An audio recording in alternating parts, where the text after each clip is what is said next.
Think and act में इन्होंने कुछ बताया हुआ है, इनकी बात सुन लो, बस हमें डिस्कस करना है, जल्दी जल्दी डिस्कस कर लेते हैं ना, जो काम की चीज है वो मैं आपको पढ़ाऊंगा। देखो बच्चों, इन्होंने क्या बोला है, कह रहे we sometimes are endangered by the motion of the object around us, especially if that motion is erratic and uncontrolled as observed in a flooded river, ठीक है, हरिकेन और सुनामी। ठीक है बच्चों, देखो सुनामी जब आती है ना, बड़ी बड़ी लहर उठती है समुद्र में, आपने देखा है, वो भी एक तरीके का मोशन है, पानी बहुत तेजी से मोशन करता है उस टाइम। फ्लड आता है, कहीं पे बाढ़ आ जाती है ना, बहुत ज्यादा पानी जब बरसता है, तो वो भी एक तरीके का मोशन है। तो वो सब मोशन कैसा है, वो मोशन बच्चों कैसा है आपका, अनकंट्रोल्ड है, मतलब हमारे कंट्रोल में नहीं होता है वो सब, है ना, मोशन, ठीक है ना। उसके बाद इन्होंने एक शब्द का यूज किया, अगर आप ध्यान से चेक करेंगे, ठीक है स्टूडेंट्स, यहाँ पर देखिए कौन सा शब्द है, मैं आपको दिखाता हूँ इनसाइड, एराटिक मोशन, है ना, ठीक है, मतलब एराटिक मतलब बहुत तेजी से वो होता है मोशन, ठीक है, उसके मोशन का जो अमाउंट है बहुत तेजी से विनाशकारी होता है वो, ठीक है। तो अब आगे इन्होंने सवाल कहा है, कह रहे हैं on the other hand control motion can be service to human being, ठीक है, कह रहा है अगर मोशन अनकंट्रोल होता है, आपको पता है ना, फ्लड आता है तो भाई, सुनामी आती है तो कितने लोगों का नुकसान होता है ना, जान माल की हानि होती है, लोगों की जान मान चली जाती है उसमें। तो कह रहा है कि दूसरी तरफ अगर देखोगे, controlled motion can be service to human being such as in the generation of hydro electric power, okay. Do you feel the necessity to study the erratic motion of some objects and learn to control them, ठीक है। अब देखो, हमसे बोला जा रहा है, क्या आप ये फील करते हैं कि जो एरेटिक मोशन है, ठीक है ना, जो इस तरीके के मोशन है, जो फ्लड आ जाती है, तो क्या इसको आप फील करते हो कि ऐसे ऐसे मोशन की हमें स्टडी करनी चाहिए और इसको कंट्रोल करना चाहिए हमें, बताइए। कह रहा है do you feel the necessity to study the erratic motion of some objects and learn to control them, कुछ मोशंस जो एरेटिक, कुछ ऑब्जेक्ट्स के जो एरेटिक मोशन होते हैं उनको, उनकी हमको स्टडी करनी चाहिए, उनको कंट्रोल करना सीखना चाहिए। जवाब है हाँ, यस ऑब्वियसली, यस। क्यों भाई, इसके दो तीन फायदे हैं। देखो, पहला फायदा क्या है भाई, लोगों की जान मान नहीं जाएगी, है ना, तो ऑब्वियसली हमको इसकी स्टडी करनी चाहिए। दूसरा क्या है, दूसरा ये है कि भाई देखो, अगर इसके मोशन को आपने कंट्रोल कर लिया, ठीक है स्टूडेंट्स, इसके मोशन को अगर आपने कंट्रोल कर लिया, तो क्या पता कंट्रोल मोशन से हम लोग का कुछ फायदा हो जाए। इसका ये एक एग्जांपल देखते हैं, जैसे कि हाइड्रो इलेक्ट्रिक पावर में क्या होता है बच्चों, थोड़ा सा मैं आपको बताना चाहूंगा, क्योंकि इस पैराग्राफ में जो इंपॉर्टेंट चीज थी ना, वो यही आपको इंपॉर्टेंट चीज थी, हाइड्रो इलेक्ट्रिक पावर प्लांट के बारे में वो बताना चाहते हैं। तो आइए हम आपको थोड़ा सा बताते हैं बच्चों, जब इन्होंने बता ही दिया है तो आइए हम आपको थोड़ा सा बता देते हैं। हाइड्रो इलेक्ट्रिक पावर प्लांट, ठीक है स्टूडेंट्स। अब ये क्या होता है, देखो बच्चों, ऊंचे ऊंचे से डैम्स बनाए जाते हैं, आपने देखा है, ठीक, कहीं से पानी आ रहा है, किसी रिवर में मान लीजिए पानी आ रहा है पीछे से, देखो हम क्या करेंगे, थोड़ा कॉन्सेप्ट समझ लो, इसको डिटेल में हम वर्क एंड एनर्जी में हमने इसको कवर किया हुआ है, ठीक है स्टूडेंट्स, वर्क एंड एनर्जी वाले चैप्टर में हमने इसको कवर किया हुआ है। और यहाँ पे थोड़ा सा आप देख लो क्या बताना चाहते हैं बच्चों। देखिए ये डैम है इस तरीके से, ठीक, समझिएगा जरा, ठीक, ये ऐसे, ठीक, और ये देखिए बच्चों, ये डैम जो होता है, आपको पता है, ये पीछे देखिए नदी, नदी से पानी आ रहा था रिवर से, और ये पानी इस तरीके से यहाँ पर डैम बना के ऐसे रोक लिया जाता है, आपको पता होगा इतना। ये देखिए, ये डैम है ना, ये देखिए बच्चों, तो हम करते क्या है यहाँ पर बच्चों, पीछे से जो पानी आ रहा था बहुत तेजी से, ठीक, उसको हमने एक डैम बना के रोक लिया पहले। अब देखो थोड़ा सा आप समझ लेना बच्चों, थोड़ा सा मैं आपको बताता हूँ, वर्क एंड एनर्जी वाले चैप्टर में आप पढ़ोगे, जब चलता हुआ कोई ऑब्जेक्ट होता है ना, अगर कोई ऑब्जेक्ट चल रहा है, कोई बॉडी चल रही है, मोशन कर रही है, तो उसके पास काइनेटिक एनर्जी होती है। बच्चों ध्यान से सुनिए जरा, क्या मैंने बोला, अगर कोई बॉडी मोशन कर रही है, अगर कोई बॉडी क्या कर रही है, मोशन कर रही है, ठीक बेटा, तो उसके पास कौन सी एनर्जी होती है बताइए, आज के बाद भूलना नहीं, काइनेटिक एनर्जी, ठीक, ठीक है स्टूडेंट्स, ओके। चलती हुई बॉडी के पास कौन सी एनर्जी होती है, काइनेटिक एनर्जी, ठीक। और अगर कोई बॉडी बेटा कहीं पर रेस्ट में, तो उसके पास भी एनर्जी होती है, ठीक, और वो एनर्जी होती है पोटेंशियल एनर्जी। सुन लो, मैं बहुत बेसिक अभी आपको बता रहा हूं ताकि आप बस समझ जाएं। काइनेटिक एनर्जी और पोटेंशियल एनर्जी बहुत बड़ा टॉपिक है, जिसको हम वर्क एंड एनर्जी में डिटेल में कवर करेंगे। अभी आपको मैं कुछ समझाना चाहता हूँ।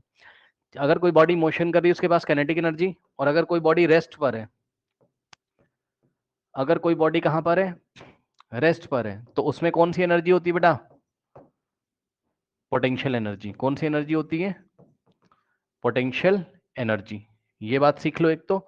और सुनो, डिफरेंट टाइप्स की एनर्जी होती है, जैसे कि आपने देखा काइनेटिक एनर्जी, पोटेंशियल एनर्जी, ठीक, ये लाइट जो है, लाइट भी एक एनर्जी का फॉर्म है, हीट भी एनर्जी का फॉर्म है, ठीक है। तो डिफरेंट टाइप की एनर्जी आप पढ़ोगे वर्क एनर्जी वाले चैप्टर में। लेकिन बस आप इतना समझो कि एक होता है law of conservation of energy, यानी कि एक एनर्जी को हम दूसरे एनर्जी के एक फॉर्म को हम दूसरे फॉर्म में कन्वर्ट कर सकते हैं।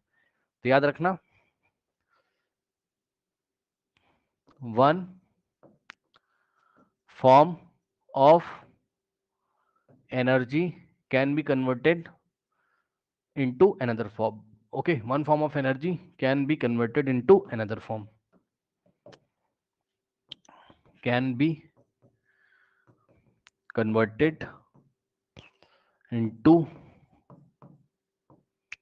another form। एनर्जी के एक फॉर्म को बेटा दूसरे फॉर्म में आप कन्वर्ट कर सकते हो, ठीक।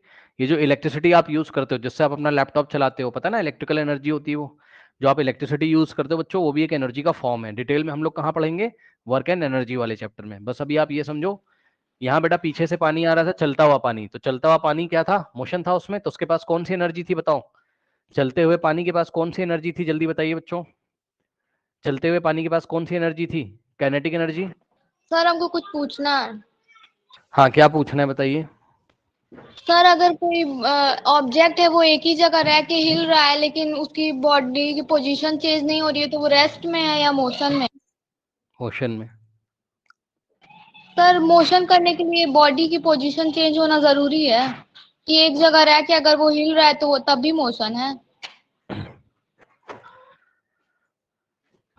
इनका देखिए क्वेश्चन क्या है, बीच में इन्होंने क्वेश्चन कर लिया है, इनका क्वेश्चन सुन लो भाई, फिर हम इस पे आते हैं वापस से। कह रहे हैं कि अगर एक बॉडी है इस तरीके से, ठीक, और ये एक ही जगह रह के क्या कर रही है, क्या कर रही है, मोशन कर रही है ना, टू एंड फ्रो वाइब्रेट कर रही है, ऐसे ऐसे ऐसे ऐसे, जैसे कि जो चिमटा होता है, चिमटे का प्रोंग आपने देखा होगा, है ना। बहुत आसान एग्जांपल दे रहा हूँ, आपके किचन में चिमटा होगा, उसको इस तरीके से स्टक कर कहीं, ठीक है, तो वो वाइब्रेट करेगा, ठीक। तो इनका सवाल ये है कि क्या ये मोशन हो रहा है कि नहीं हो रहा है, बताइए। इसके जो दोनों प्रोंग हैं, इस तरीके से प्रोंग है, ये ऐसे ऐसे वाइब्रेट करेंगे, चिमटे के दोनों प्रोंग ऐसे ऐसे, है ना। तो क्या ये मोशन का एग्जाम्पल है, जवाब है हाँ। इसी तरीके से लैब में एक ट्यूनिंग फॉर्क आता है, ठीक है,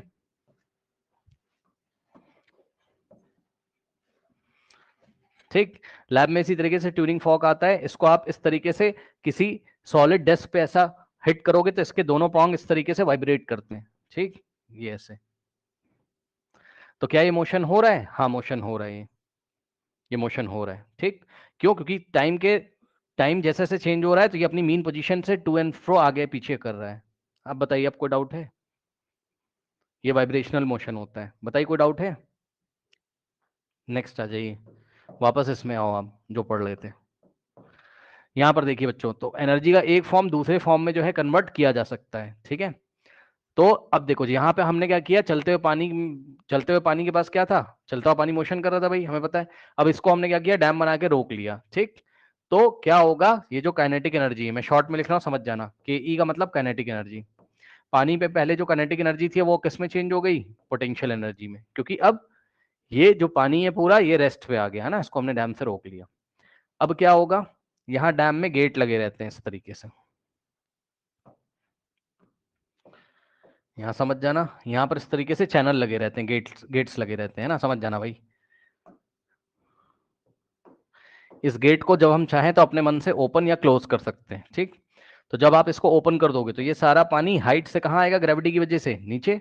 ग्रेविटी मतलब समझ रहे हो, अर्थ उसको नीचे खींचेगी, तो ये सारा पानी इस तरीके से नीचे आएगा। अब बताओ, पानी ये इस तरीके से फिर से मोशन करने लगेगा या नहीं करने लगेगा, बताइए, ये देखिए, ठीक है स्टूडेंट्स। फिर से जो रुका हुआ पानी था, ठीक, जिसमें पोटेंशियल एनर्जी थी, उसकी उसकी एनर्जी को अब हम फिर किस में चेंज कर रहे हैं, काइनेटिक एनर्जी में, क्योंकि अब फिर से पानी मोशन करने लगा। तो पानी की जो पोटेंशियल एनर्जी थी फिर से काइनेटिक एनर्जी में चेंज हो रही है। और नीचे रखते हैं हम क्या, एक टरबाइन, ये टरबाइन्स के ब्लेड है, ठीक। जैसे ये पानी इस टरबाइन के ब्लेड्स पे गिरता है, ये ब्लेड इस तरीके से घूम जाती है और यहाँ एक शाफ्ट लगा होता है, शाफ्ट कनेक्ट होता है किससे, जनरेटर से, ठीक। और जनरेटर कैसे काम करता है ये हम क्लास 10th में सीखेंगे, बस आप थोड़ा सा ये समझ लो कि जनरेटर के अंदर, ठीक, दो मैग्नेट होते हैं इस तरीके से, या सिंपल सा आप समझो, इसके अंदर मैग्नेट होता है और मैग्नेट के अंदर एक कॉइल रखी रहती है, ठीक। मैग्नेट के अंदर कॉइल रखी रहती है। जब ये ब्लेड्स घूमते हैं तो ये जो कॉइल है अंदर एक रेक्टेंगुलर कॉइल होती है, वो इस तरीके से घूमती है और जिससे कि इलेक्ट्रिसिटी जनरेट होती है। तो मोटी मोटी की बात आपने क्या पढ़ी, सब जनरेटर जनरेटर तो बात का विषय है, ये हम पढ़ेंगे कहाँ पर, क्लास 10th में। बस मोटी मोटी बात ये है कि चलता हुआ पानी था, उसके पास काइनेटिक एनर्जी थी, उसको हमने डैम बना के रोक लिया, काइनेटिक एनर्जी को पोटेंशियल एनर्जी में चेंज कर लिया। फिर हमने यहाँ से जब गेट खोला तो ये पानी ऊपर से नीचे ऐसे गिरेगा, ठीक, ये टरबाइन के ब्लेड्स पे घूम गिरेगा, टरबाइन के ब्लेड इस तरीके से घूम जाएंगे, वो शाफ्ट को घुमाएंगे, शाफ्ट से कॉइल कनेक्टेड है, कॉइल मैग्नेट के बीच में घूमेगा और यहाँ से इलेक्ट्रिसिटी जनरेट होगी, ठीक। तो ये प्लस और माइनस, ठीक, यहाँ से इलेक्ट्रिक करंट जनरेट होता है जिसको हम अपने घरों तक भेजते हैं। ये सिस्टम कहाँ लगा रहता है, पावर स्टेशन के पास, ठीक है, नदी वदी के किनारे कहीं हम पावर स्टेशन बना लेते हैं, वहां पे बड़े बड़े जनरेटर्स लगे रहते हैं जो कि इलेक्ट्रिसिटी प्रोड्यूस करते हैं, ठीक। तो इस तरीके से हमने क्या बना लिया, ये किसका एग्जाम्पल है, ये हाइड्रो, ये हमने क्या समझा आपको, हाइड्रो पावर प्लांट हमने आपको समझाया, ठीक। हाइड्रो पावर प्लांट का मतलब क्या है, हाइड्रो का मतलब पानी होता है, hydro electric power plant, hydro का मतलब पानी, हाइड्रो का मतलब क्या होता है, पानी। तो पानी की हेल्प से आपने क्या किया, इलेक्ट्रिसिटी जनरेट करी, ठीक। पानी की हेल्प से आपने इलेक्ट्रिसिटी, इलेक्ट्रिकल एनर्जी आपने जनरेट करी। तो मोटी मोटी बात क्या है यहाँ पर बताइए, जो अनकंट्रोल्ड मोशन था रिवर का, ठीक, उसको हमने कंट्रोल कर लिया कि नहीं कर लिया बताइए, डैम वैम बना के उसको हमने कंट्रोल कर लिया, उसके मोशन को कंट्रोल करके हमने अपनी हेल्प कर ली, जो ह्यूमन बींग्स है उनकी हेल्प हो जाएगी, इलेक्ट्रिकल एनर्जी उनको मिलेगी। बस ये एक छोटा सा एग्जांपल एनसीईआरटी में दिया था तो मैंने आपको बता दिया, मेरे ख्याल से कोई डाउट नहीं होना चाहिए, ठीक। तो फाइनली चलते हुए पानी की जो काइनेटिक एनर्जी वो किसमें चेंज जाएगी, इलेक्ट्रिकल एनर्जी में। इसको फिर से हम डिटेल में पढ़ेंगे और बहुत डिटेल में पढ़ेंगे, लेकिन वर्क एनर्जी वाले चैप्टर में, ठीक। तो इस तरीके से जो एराटिक मोशन होते हैं उसको हम कंट्रोल करके अपनी कुछ ना कुछ हेल्प कर सकते हैं, ठीक है ना, या अपने काम में ला सकते हैं, ठीक है।